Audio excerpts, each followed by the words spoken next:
dos números racionais, quer dizer, fora do conjunto dos números racionais, a gente tem um outro conjunto, que é o conjunto dos números irracionais. A gente sabe que o prefixo i, ele indica negação. Portanto, os números irracionais são aqueles números que não são racionais. Então, não podem ser obtidos através de uma razão entre números inteiros. A gente tem aqui um exemplo bastante interessante, que é a hipotenusa de um triângulo retângulo com catetos de tamanho 1. Bom, quando a gente tem um triângulo retângulo, a gente sabe que para calcular o valor da hipotenusa, a gente pode usar o famoso teorema de Pitágoras, né, que diz que o quadrado da hipotenusa é igual à soma dos quadrados dos catetos. Então, se eu não sabia o valor da hipotenusa, e se eu chamar o valor dessa hipotenusa de x, então, vamos lá. Aplicando Pitágoras nesse triângulo retângulo, a gente vai pegar a hipotenusa, que a gente chamou de x, o quadrado da hipotenusa, x ao quadrado, vai ser igual à soma dos quadrados dos catetos. Os catetos são 1 e 1. Portanto, 1 ao quadrado mais 1 ao quadrado.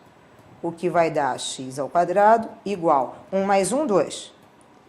Então, x é a raiz quadrada de 2.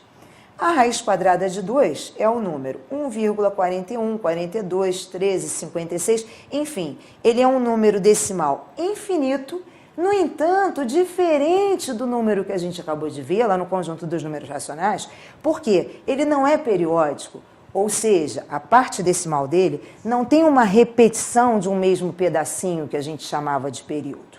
Então, isso aqui é o que a gente chama da expansão decimal infinita e não periódica desse número.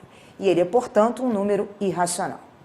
Um outro exemplo de número irracional também bastante importante é a nossa constante, que a gente dá o apelido, quer dizer, esse número decimal, esse número irracional é tão importante que ele recebe o apelido de π, que é uma letra grega, né? Bom, quem é o π? O π é o perímetro de uma circunferência de diâmetro 1. A gente tem aqui desenhado uma circunferência, o diâmetro dela, lembrando que diâmetro é o dobro do raio, o diâmetro dela é 1, e o seu comprimento, bom, o que é o comprimento dela?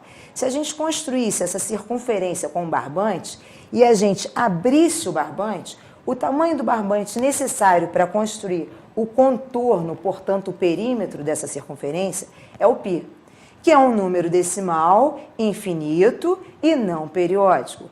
Portanto, um número irracional. Aí aqui a gente tem uma representação dele, que é o 3,14, 15, 92 reticências.